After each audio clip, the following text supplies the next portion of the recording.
Hey, thanks for joining me for this week's episode of the Speak Life podcast. This week I get to talk with Pastor Fred Broome. He's the lead pastor at Calvary Baptist Church in Republic, Missouri.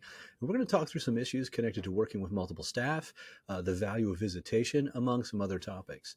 Welcome back to the Speak Life podcast.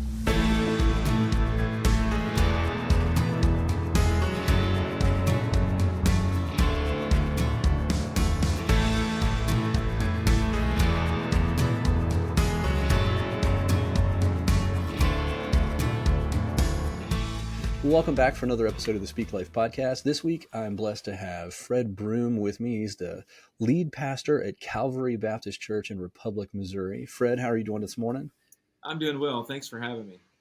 I'm really excited that you're on the show. We've had the chance to meet a few times through what we're each individually doing at SBU, and I don't know how else to say it. I've only grown in respect for you the more I've gotten to know you. So I'm really excited that you're on the podcast today. Oh, yeah. I appreciate it. Likewise, yeah. As we get started, why don't you take a couple of moments and just tell our listeners about who you are, your family, your history and ministry, things like that. Yeah, I appreciate that. So I am from North Carolina. Was saved when I was 15. Really one of the first converts in my immediate family. My dad was saved after. My stepmother was saved after. Life changed. The Lord called me into the ministry when I was 18 years old, and went to college, went to seminary, just pursuing that calling. While I was in seminary at Southeastern Baptist Theological Seminary, met my wife, Lindsay. Lindsay's from Missouri. She's an SBU grad, 2001, and we got married. We have 6 kids, and have just kind of served the Lord in ministry. Started out in student ministry, done everything from like part-time student ministry while I was in college at a small church in the country, to interning with my home church, to being the pastor of students and children, to being the pastor of students and recreation, and then eventually was a middle school pastor in Macon, Georgia for 4.5 years at a large church, a healthy church, a great church. And it was in that church that the Lord prompted me to be a lead pastor. It was the one thing when I surrendered to God's call. I said, I'll do anything in ministry but lead as the pastor. And of course, when we were in Georgia, we were able to see the Lord work in pretty incredible ways. We had an awesome pastor there who is retiring soon, but is an amazing leader. And we got to see lots of teenagers giving their lives to Christ. And as I was following up with them and their parents, some of the parents were so excited, and some of the parents were indifferent. And the Lord used many of those conversations to prompt me that, I've got to reach the parents and not just the students. And so we surrendered to that call, and back in 2012, went to lead pastor our first church in Washington, Missouri, where there 8.5 years, and had an amazing time loving that church and loving those people and seeing God work in similar ways that we had in Georgia. And then just over 3 years ago, we came to Calvary Baptist in Republic, and it's just been an adventure. I think the Lord has maybe gifted me and my wife in ways that we seem to be helping revitalize ministries and churches. And so that's kind of been our pattern over the last 15 years. But yeah, it's been an adventure, a great time. And we're thankful for the Lord bringing us here, and thankful for what we're seeing God do in this church and among these people. It's been a pretty amazing 3-year run so far for us here, and we're just enjoying it. So fantastic. Yeah, multiple times I've heard the starting out in student ministry, but you have a very wide breadth in your background, different ministry positions, and I wonder how much that's a huge benefit lead pastoring a larger church where you've got different folks in some of those positions, and where they've been and what they're going through. I think it can be a benefit coupled with humility, because the easiest thing to do is say, when I was a youth pastor, this is how I did it. But I'm like, man, that's been a little while ago. But it is helpful Yeah. as your staff needs some coaching or they want to bounce some ideas. You have experience. Well, I have experience in small context and large context and growing context that can be really helpful. And I try to offer that as needed and or as warranted. But it is Yeah. really it's a helpful thing to have done those things. I've led ministries that the first position where I was the youth pastor, the lead youth pastor. Um, I sat down that very first Wednesday night in the church annex. I had my guitar, I had my lesson, I was ready to go, and I had three teenagers. And so I remember those days. I remember Yep. those moments. But I remember in our last ministry having a couple hundred and growing into that. And so, yeah, that history is helpful in many ways. Just understanding children and teenagers and kind of how do we disciple them? It can be helpful. It can be Yeah. helpful to understand what our staff are going through with leading those ministries and dealing with teens and parents. And yeah, Yeah. Well, and I think it's immensely important to have, like you said, to have that paired with humility as you work with your folks. Uh, that's the key element to successful leadership in the pastorate, right? So, with that being said, the conversation we usually have is, what are the top two or three, and we can go more than three. What are the top challenges you've either seen or experienced in ministry, and then what are the yeah. things that you would suggest for dealing with them? Yeah, so I would couple with that question. I've been blessed to be a part of networks wherever I've Mm, been and worked with other pastors and sat down with them over lunch and just tried to be a brotherhood for those guys. And so I would kind of bring that into the mix as well. I've been, I suppose, in the ministry now since really I was 18. I'm 44, almost 45 and have seen a lot. So I would list a few of those from my personal experience, but also experience with my brothers. I think that one of the challenges is the pastor's internal battle, internal struggle. By mm, that I mean no one is going to speak to me more than me. There's a dialogue going on in yep. my mind constantly, and no one is thinking about my church more than I am. And in my mind, no one is more critical of me than I am. And so there's this ongoing challenge and struggle and battle that I see in myself and I see in others. Just this wrestling of who am I? What does success in ministry look like and in life look like? I think that's a reality that most of us are facing. And I think included with that, um, the comparison trap.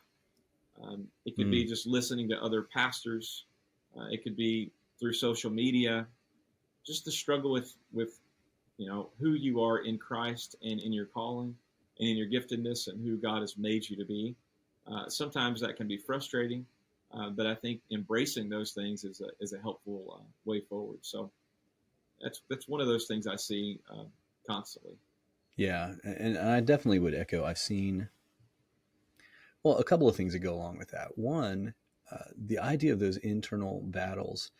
Uh, I've seen that in other occupations as well, and it seems like it for a lot of folks as they get into any kind of leadership. Uh, the stakes are higher, if I can put it like that, right? And so I wonder how many people deal with some of that, and at the same time, I wonder if this is part of the internal battle I know I faced at different points. Is something called imposter syndrome. Like, if you really knew me like I know me, you wouldn't listen to me. You wouldn't follow me. You wouldn't. Uh, those kinds of things uh, that just so easily lead into self doubt along the way, and can really hamper someone's ability to lead. Yeah, absolutely. In fact, as a staff and with some of our leadership, we try to a couple times a year do some affirming exercises and let other people speak words of affirmation into us. And what Mm, happens every time for everyone in the room is the person that's being described is not the person that you perceive yourself to be, but you're seeing through Yeah. other people's eyes, um, ways they see Christ in you. But it always happens that everyone says, "Well, man, that they just don't know me the way that I know me." Yeah. So there's got to be grace.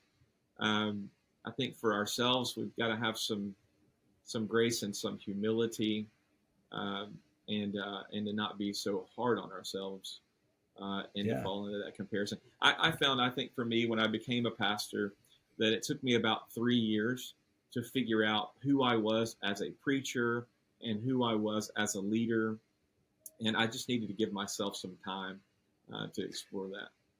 Yeah.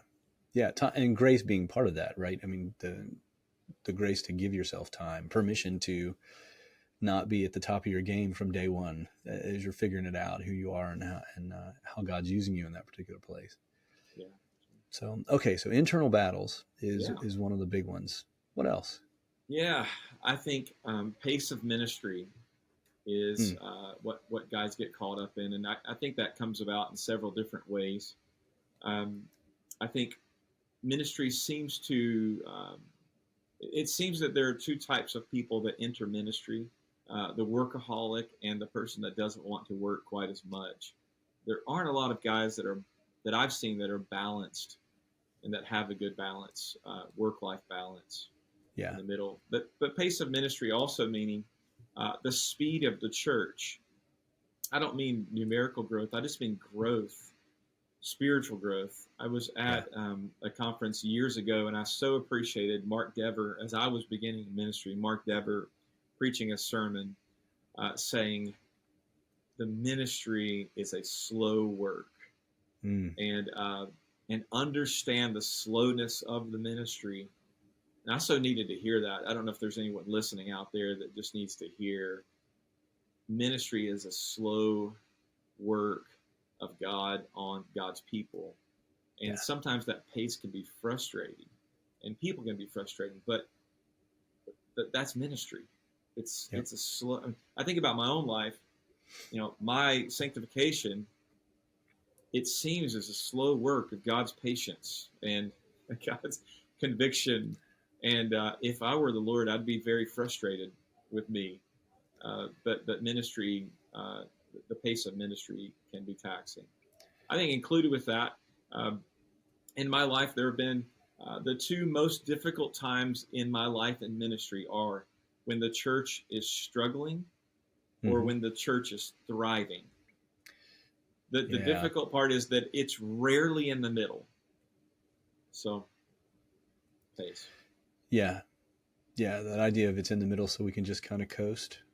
Yeah. Uh, things are things are going well. There are no problems going on. We're not, going gangbusters, but the place isn't on fire and burning down around us either. So let's just coast along. Yeah, no, I agree that that's not how it usually goes. Yeah. Um, yeah, the one of the biggest things I keep thinking about is you're talking about the importance of pace and the idea that it's a slow work, which yes, I 100% agree, and that is worth repeating. It's a relational work, right? I mean, it's a relational work between the pastor and flock. It's a relational work between God and every single one of us. And relational works take time Yeah. to build the relationship, to build the foundation, to uh, earn the right to say some things that need to be said and be able to hear it well. Those come out of a strong foundation, Mm-hmm. a solid relationship foundation that, like you said, takes time. Yeah. And so there's value in thinking that through. I'm also just reminded of the passages of scripture that talk about the idea of enduring for the full run of the race, right? We press on. Those races aren't sprints that Paul's talking about, right? I think more of the marathon, the Yeah. long run that you just have to continue to endure. Yeah. Yeah. Absolutely.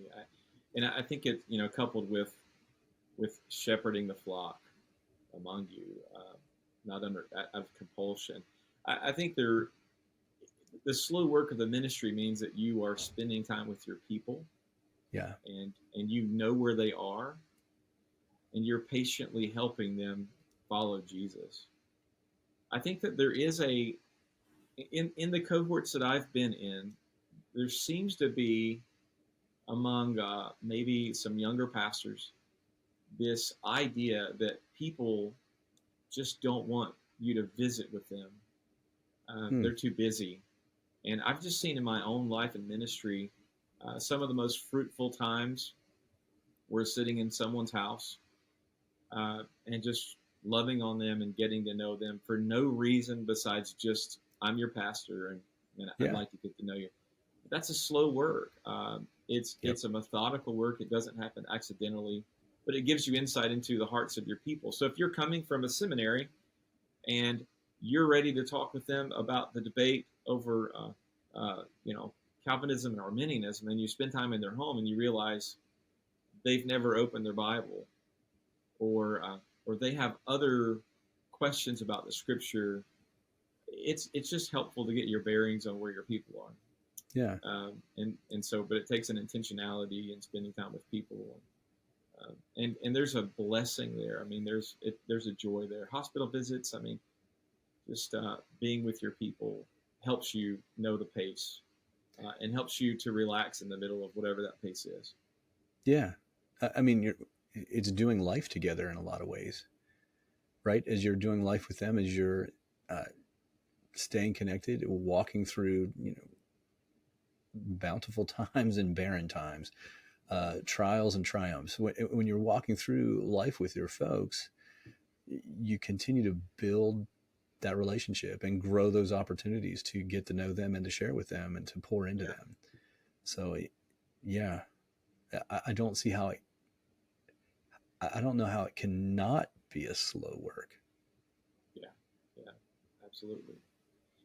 I So think, we've talked. yeah. Go ahead. Go ahead. Go ahead.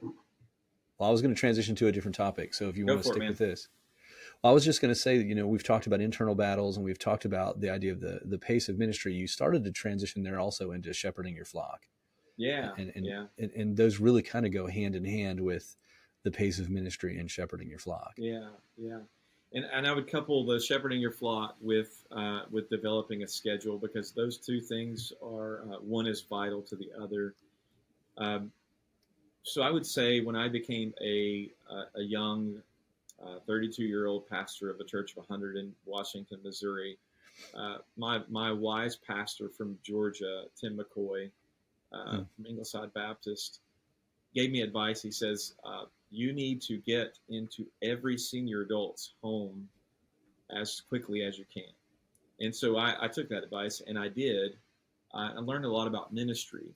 And so my strategy was to get into their homes, to set up a scheduled visit, usually on a Wednesday or Thursday afternoon. And I would sit down with them in their home, and it would always go this way. I would say, Miss Linda, tell me about yourself. Tell me your story.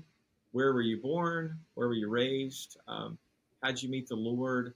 How did you end up in this town? How did you end up at our church? And then literally, I would sit there for 2 hours and just listen. And I would eat Yeah. cookies and drink coffee. Uh, and I would just listen. And I grew to love the Lindas. I grew to love those people. And then at the end of my time, I would ask the question. Um, I would always ask the question. I would say, "Hey, you've been in the church a long time. I'm new as a pastor. I'm new in this ministry. What could I do better? And or where are the places that you see me kind of failing?" And I'll tell you, 99% of the time they said, "You're doing great. We love having you." Yeah. And there wasn't a great nugget of truth or wisdom, but it opened the conversation that they knew, like, I am shepherding them, and they can always come to me if they have questions or concerns. Now, what's been hard is as that church grew, or even in my context now, like I still attempt to do that, but it will take me years Yeah. to get through every even senior adult. It'll take me years to make it through our list. So it'll be a task that I'll never actually finish, because as our church is growing, I'll never be able to complete it. I'll never be on round two of that for a person. But for me personally, shepherding in that way keeps me grounded in ministry and reminds me of part of the reason of why I'm doing what I'm doing. Yeah. And it keeps me grounded into who our people are. I wish I could say that I do that as well now as I used to, but as our church is growing and we're hitting certain thresholds, I'm finding that I have to guard my schedule more than ever to make sure that that's happening. Yeah. So it happens in different contexts. There's a 20-something-year-old guy that is fairly new to our church. Love the guy, but I have a meeting right after this with him for coffee. Just it's easier during his work day. Yeah. But I would say, there's no shortcut to shepherding your people. You have to. The shepherd has to spend time with the sheep, and there is no shortcut. There is no substitute. There's no other way around it. Yeah. In You my used the word. opinion. Yeah, no, I would agree, and that's what I've seen. When you said shortcut, and then right after that, you said the word I was thinking too was substitute. Like, there's not, it doesn't count in the same way when you delegate. Hey, associate pastor, you go do a visit. Hey, I mean, those visits should still happen with other ministry staff doing some of those other visits, but it's not a substitute for the senior pastor, the lead pastor, being the one to sit down and, as you said, listen to Linda for 2 hours, talk about life and just where she's been. That's huge in terms of her feeling valued, her feeling heard. And for you, like you said, the idea of just being able to stay grounded, I think that's hugely important information. But I would also say, depending on your context, if your context is growing and even growing quickly, you do have to change your method. Hmm. And it's one of the I think Hosey Blue, Pastor Hosey would say, it's part of the grief of growing, that you still Yeah. are doing those things that you love, but you cannot do them the way that you did before, and you cannot do them with everyone the way that you would have done before. And sometimes your staff, they'll have to be the representative shepherd, and that's a beautiful thing, because you want your staff to shepherd and to help others shepherd. Um, and so it depends on your context for certain. So Yeah. there are guys out there that might say, "Man, I would love to do that. I'm not sure that I can." What I would say to them is that I think that you can, but you may not be able to do it for everyone. Yeah. And I would agree with that. It's not that those other visits are happening in lieu of you doing them. It's alongside of you doing Yeah. them. And that, again, I don't know how to say this. When you talk about the idea of staying grounded in why God and what God is doing as He's called you to ministry, and how that happens through the visits, you don't gain that by proxy. You don't gain that by everybody else doing the visits and you not doing them. Yeah. And so being able to find time, prioritize that part of ministry seems like it has some value, is what I hear you saying. Absolutely, and you have to schedule it. And you have to be disciplined in your schedule. It doesn't sound spiritual to use Google Calendar to schedule visits, but if you don't set your schedule, your church will, or the tyranny of the urgent will. And so you've got to guard your schedule. You have to be strategic. In a small context, in a large context, you have to guard your schedule. So with that being said, in real practical ways, what are some things that you found to be most beneficial for you to do your schedule, to safeguard your schedule? Yeah, well, I think first of all, just understanding our role in ministry and what our priorities are as pastors. And so, for example, preaching, sermon prep is a priority, and it has to be reflected on your calendar. If visiting people in their homes or the hospitals is important, leading your people, serving your people, has to be scheduled. So I use just Google Calendar because it syncs up with my phone, and I block out sections of the week. So right now, every morning from like 8:30 to noon is blocked out for sermon prep. And so specifically, no other calendaring appointment can intercept that block of time. And then in the afternoons, like I usually, one day a week will schedule an afternoon meeting with a staff member. I'll schedule an afternoon meeting with one of our deacons, and I'll schedule an afternoon meeting with someone in our church. And so those are kind of the blocks that must happen in my week. And so all of those are on my calendar. They're all in green because nothing else on my calendar is in green. And they're all focus time or out of the office so that no one else can set a meeting for those slots. And then I try as best I can to stay true to that calendar. So I had a great friend in ministry that says, well, what do you do on a Tuesday morning when you just don't feel like preparing a sermon? And my answer is, I prepare a sermon. So, or, and so I think just thinking about your calling, thinking about your strengths, your giftedness, your passions, what are those things in ministry that fill you up? Make sure those things are on your calendar, because there are going to be lots of other things that deplete you as well. Yeah. And so just pulling out some of what I hear you saying in there, find a tool that works for you. For you, it's Google Calendar. For many of you, it might just be the Apple Calendar system that's built into your phone for all of you with iPhones out there. And I know plenty of people are bought into that full kind of Apple ecosystem. So the calendar is the same calendar on your MacBook as it is on your iPad, as it is on your phone. And so you have all that built in, and that's pretty handy. So find the system that works for you, because I know other people, my wife, for example, is a children's ministry director here in Bolivar, and she is not as big a fan as of the electronic system. But she has a good system on paper that works for her in a planner, and that may have even adapted some of her time, but different things like that work. One other thing I think the tool with that too is I use Google Calendar specifically because our entire staff uses it. And we can see calendars. The other thing that was helpful to me, especially early on, is I would let our office assistant that was part-time, she would set up my visits with people. She would call them and, hey, Pastor would love to come visit you Thursday at 1:00, because they did not mind telling her that they did not want the pastor to visit. And so that was extremely helpful. Then she could add that to my calendar with the address. And that made a huge difference for me too.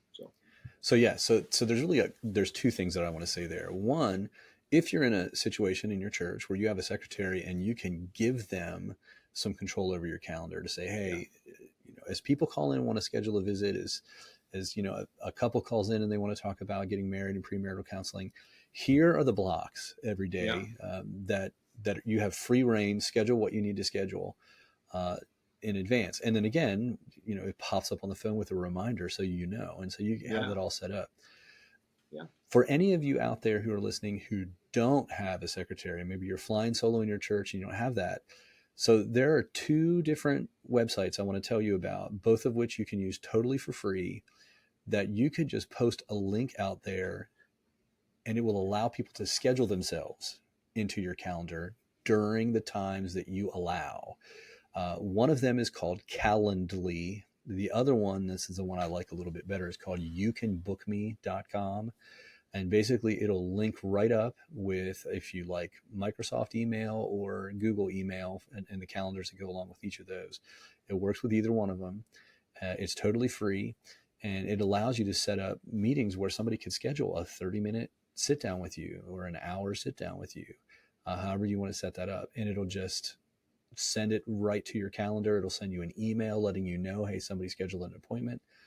Really handy way to do that and accommodate some of that need if you don't have a secretary who can help you out with that. Yeah, that's cool. So we're kind of closing in on that time, right around the 30-minute mark. And we've covered a lot of good ground and a couple of really good practical suggestions. What, if any, other practical suggestions or any resources that you would suggest that, hey, this is something you should check out? Yeah, absolutely. So I would say strategically, as I would think anyone on this podcast would say, abide in the Lord, abide in Christ. Uh, you cannot outwork your relationship with the Lord in ministry. You will find that you are leading on empty. Um, Abide in the Lord, and I would say at your house, like uh, get up early, spend time with the Lord, be strategic about how you do that. There are tools to help with that. Robbie Gallaty has a great resource called Foundations 260 that will help you read through the New Testament or the whole Bible strategically, journaling, using a model HEAR. I would encourage you to have a strategy to abide with the Lord and set that as your day beginning. And I know that seems like, well, everybody should know that, but I'm telling you, I have done ministry when I wasn't abiding with the Lord, and I don't ever want to go back there. And I hope if you're listening that if you're there, like take this as a warning from someone who's sort of seasoned. Man, it's jump back into right relationship with the Lord. Secondly, I would say seek wise mentors. Find them, and everyone would say that, but look for them. Reach out to pastors in your area that are further down the road than you. You have much to learn from these brothers, and it's rare that someone would reach out to them. In my life, I have several mentors that I call almost every week, asking for counsel. Just as I look toward ministry, of course, obviously, Proverbs 11:14, an abundance of counselors of safety. Invite people in to speak truth into your life. Find those people, and that's a key. I would include with that read books. Read books by people who are in your context, who are not in your context. Read books specifically to help you with your own wiring in your own season. So I've got a few of those books that I've read recently that I thought were really helpful. Digital Minimalism by Cal Newport was very helpful just to think about this digital world and how we are, embracing that. It's a secular study, but I think helpful. I've read recently The Stressless Life by Vance Pittman, which I was sent by NAM. That was a really helpful book from a seasoned pastor helping to prevent burnout. If you're doing sermon prep 8 hours or less, a helpful tool just to think about how you are preparing sermons. I'm not suggesting that you do them in 8 hours, but that there are helpful tools in there. If you're dealing with depression, anxiety, I read this recently by Chris Hodges, Out of the Cave. I thought that to be a really helpful book from a pastor, written from the heart of a pastor to pastors. And not all those guys are SBC guys, but they're just helpful voices in your life. So I'd encourage you to seek mentors, read books, books that are helpful. And then lastly, I would reach out for godly, professional Christian counseling. I think that most pastors that I know would benefit and are benefiting from a professional, licensed Christian counselor. And the great thing is, in the state, if you're in Missouri, you can call Jim Maslowski at the state level, and there is assistance for you if you need to pursue counseling. I've gone to counseling, and I think perhaps that one of the greatest things that came out of Christian counseling for me is that the Christian counselor said, "That's normal." Like, oh, Yeah. you feel that way? Oh, that's how everybody feels. And I was just so glad to hear that. so, Yeah. so those are some things that I would say that would be helpful in sustainability in ministry. Fantastic. Thank you so much for sharing today, Fred. Yeah. I think this has been invaluable information. I really appreciate it. For all of you listening, thank you for tuning in and listening. And God bless you. And we'll have a new episode for you next week. God bless.